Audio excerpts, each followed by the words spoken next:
Michael Marsh, and today I want to carry on talking about using the test framework in Unity to help you develop your code.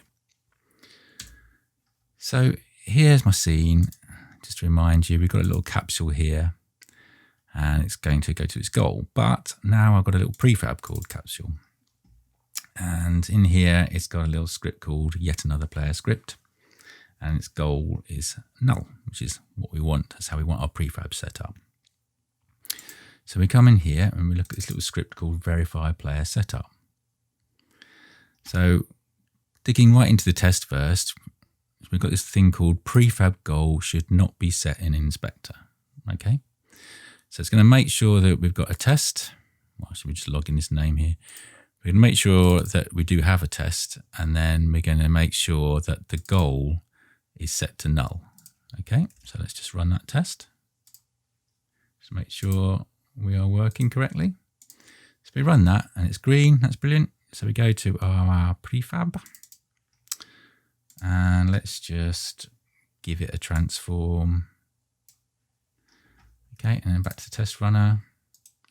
We run that and it's red. So that's good. So we know that we have verified the player setup test here, and we can come in here. The prefab goal should not be set in inspector. So we know why that's gone red. So we can come in here and we can get rid of it, he says confidently, and go back to test runner and we can run this test, and yeah, it's gone green. So how has this been done?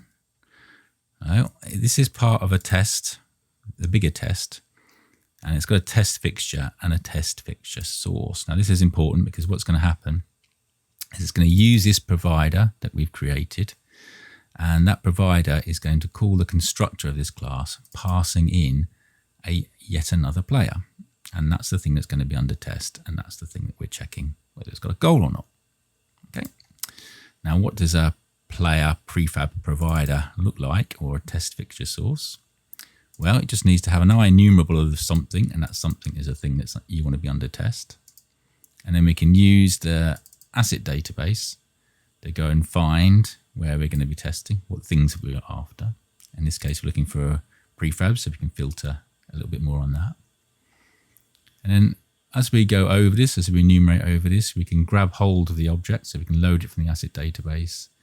And in my case, I'm just grabbing hold of the another player component and returning that. And you can return anything you want here. It could be game object itself, just the root of it. It could be the NavMesh agent. You want to be checking something on that. Perhaps you make sure that you've got a path configured for it. There's all sorts of things you could test for in here. Yeah, so that's pretty much how that works. And that's great. We've got something running in the test runner, but from a development point of view, where you've got lots of different sorts of people, lots of different roles of people playing, you might want to make that a bit easier to run. So let's say you've got, I'm not going to particularly pull out on designers here, but pull them out for any kind of failure of doing things. But let's just say we've got someone else that isn't you, basically isn't the developer, and they've come in here and you've gone into your inspector and they've created this object. They've been playing around with it, they've edited it, and while they were testing it, they've stuck the transform in there and they've gone away. Now you might not want to expect them to come into the test runner and start running all the tests, but what you can do is you can expose a menu item. So in here I've got this little menu called tower, and you can just click on here and say verify, and that is going to come out and say and run the tests. So here we've gone straight into here and we've said that the prefab goal should be set in inspector. So you can make that a little bit easier to use. So I'll show you how that works. So in here we've got our verify menu component, and that's using a scriptable object and something called the iCallbacks, which is the testing mechanism that really brings this all together. So this is a sort of standard scriptable object thing here. We've got a tower, our verify, that's fine. We created a menu for it, and that's going to create an instance of our test verify class, which is the class we're in, and it's going to call the method start test run. So this is where we do a little bit of our scripting test runner magic. So we create our settings.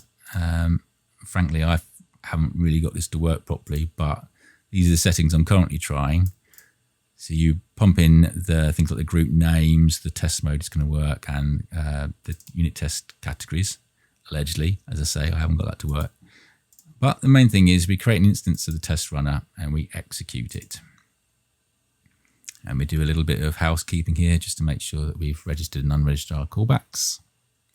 The main thing is we've got a whole run finished, so it's the whole test run. And we've got a run started, test started, and test finished, so we get individual information about individual tests. But the main thing is on the run finished, we've got a result. We say, was there any tests in there? If not, tell the user there wasn't any tests, so something's gone wrong. If the fail count is 0, everything's passed, and you'll get a little message. And when it fails, we want to do something similar. So we want to come in here and we'll just say that test validation failed. And we can put something a little bit more interesting than just failed in. Maybe we can say, we can give it some info about the result. So result, I think it's failed count, yep. Failed, yeah, okay, and then we'll do that, and then we'll push the user straight off to the test runner. So let's just come off that. So you've made your change in your prefab, you think everything's okay, and you go, okay, well, I've been told that I just need to verify everything's okay, so I'll just press that. Oh, we've got one failed, and we're straight into the test runner telling us where the problem is. So hopefully you can see that whilst the testing has obvious advantages for when you're developing, what's also really handy is you can put it in here into a more sort of non-developer friendly mechanism. That means that you can keep all your assets in place and everything's correctly set up, and you know the world's your oyster about what you could test and fix, well, test and verify. One last thing that's quite interesting is not only can we do it here individually, but also at build time, we can do, we go to our build settings. If I do, let me just clear this so you can see what's going on. I'll do a build. Yeah. Oh.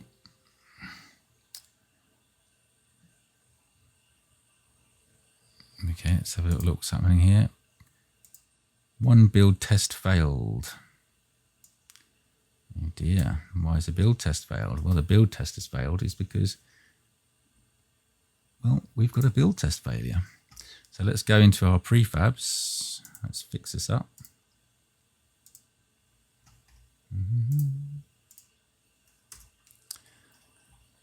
And try that again.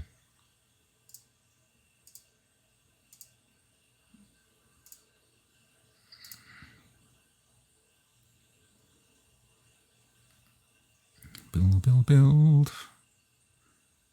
Build tests passed. So not only have we got our unit test style testing, and we've got our player mode testing, and we've got our prefab and asset testing, and we've given support of that into the menu system. We've also, when you do a build, that as last layer of defense has also run all our tests and has said, yeah, we're actually good to go in this case. In the first case, it spotted the prefab error and said, yeah, no, I'm not even going to allow a build to continue. So how is that done? So back into the scripts, we can go to our build tests now. So this has another interface as part of the test runner, I preprocess build with report. Easier to say that. Okay, so that has this on pre-process build method. And again, we create our test runner, and again, we have our execution settings, and again, we register our callbacks. And we give it the group names of things that we want to test. And basically, that is just executed synchronously. So we just execute it, and then we just check the results. It's as simple as that. We don't have to really add any new tests. It's just using exactly the same tests. We've written one test, and which is doing 3 or 4 different kinds of jobs. So hopefully, as you can see, it's probably worth investing some time to do the test runner work, and even if it's just for these last few bits of just doing build tests and just helping your designers and other devs ensure that you haven't broken something, even something very simple like your asset setups. So I hope you found that useful. Okay, thanks.